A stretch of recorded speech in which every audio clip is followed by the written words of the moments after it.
ஒரு ஆணுக்கு ஒரு பிரச்சனை. டாக்டர், நான் செக்ஸில் ஈடுபட்ட பிறகு என்னுடைய மனைவிக்கு தன்னுடைய ஜனன உறுப்பில் அரிப்பாக இருக்குன்னு சொல்கிறாங்க ஒவ்வொரு முறையும். எனக்கு என்ன சந்தேகம்னா, ஒரு 20 வருஷத்துக்கு முந்தி இன்னொரு பெண்ணோட ரெகுலராக தொடர்பு வச்சுருந்தேன்.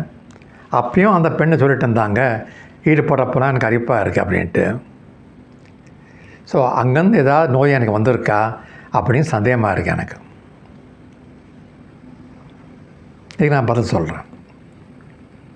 இப்போது இவருக்கு, என்னுடைய மனைவிக்கு இந்த அரிப்பு பிரச்சனை இருக்கு இல்லையா, அது கல்யாணம் ஆனதான் இருக்கா இல்லை இப்போ தான் வந்திருக்கா, அது முதல்ல செக் பண்ணிக்கணும். ஓகே, 20 வருஷத்துக்கு முந்தி ஈடுபட்டப்போ அந்த பிரச்சனை இப்போ வந்திருக்காது. அநேகமாக இவருக்கு ஃபங்கல் இன்ஃபெக்ஷன் தன்னுடைய ஆண் உறுப்பில் இருக்கும். அந்த ஃபங்கல் இன்ஃபெக்ஷன் எதனால் வருதுன்னா பல காரணங்கள் இருக்குது. ஒன்று, ஜனன உறுப்பு சுத்தமாக வச்சுக்காமல் இருக்கிறதுனால, அல்லது சக்கரவாதி கண்ட்ரோல் பண்ணாமல் அதிகமாக இருக்கிறப்போ அதனாலேயும் ஃபங்கல் இன்ஃபெக்ஷன் ஆணுடைய ஜனன உறுப்பு வர்றதுக்கு வாய்ப்புகள் இருக்குது. புரிஞ்சுதா? இந்த இன்ஃபெக்ஷன் செக்ஸில் ஈடுபடுறப்ப அந்த பெண்ணுக்கும் பரவறதுனால அவங்களுக்கும் அரிப்பு வருது. ஒருவேளை 20 வருஷத்துக்கு முந்தி நீங்கள் சொல்கிறீங்க அந்த பெண்ணை தான் அரிப்புன்னு சொல்கிறாங்க, அப்போ கூட உங்களுக்கு இருக்கலாம், நமக்கு தெரியாது.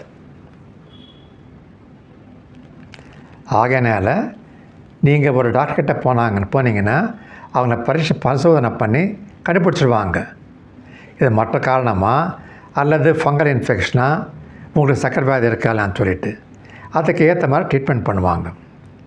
அது மட்டும் இல்லை, ஒன்று புரிஞ்சுக்கணும், இந்த ட்ரீட்மெண்ட்டுன்னு கொடுக்குறப்ப கணவனுக்கோ மனைவிக்கு மட்டும் கொடுத்தா பிரயோஜனம் கிடையாது, 2 பேருக்கும் சேர்ந்து கொடுக்கணும். ஏன்னா ஒருத்தருக்கு ட்ரீட்மெண்ட் கொடுத்தா என்ன ஆகும், இன்னொருத்தர் ட்ரீட்மெண்ட் கொடுக்காமல் இருக்கும். அப்போ இவருக்கு நல்லா ஆனாலும் இங்கேருந்து திருப்பி இங்கே இன்ஃபெக்ஷன் வரும். இல்லை இவனுக்கு ட்ரீட்மெண்ட் கொடுக்கல, இவனுக்கு கொடுத்தோம், அப்போ என்ன ஆகும், இங்கேருந்து அங்கே வரப்போகுது. அதனால் புரிஞ்சுக்கோங்க, ஹஸ்பண்டும் 2 பேருக்கும் ஒரே முறையில் ஒரே சமயத்தில் ட்ரீட்மெண்ட்டுக்கு எடுக்கணும். உங்கள் டாக்டர் சொல்லுவாங்க, டாக்டர் சந்தேகிங்க.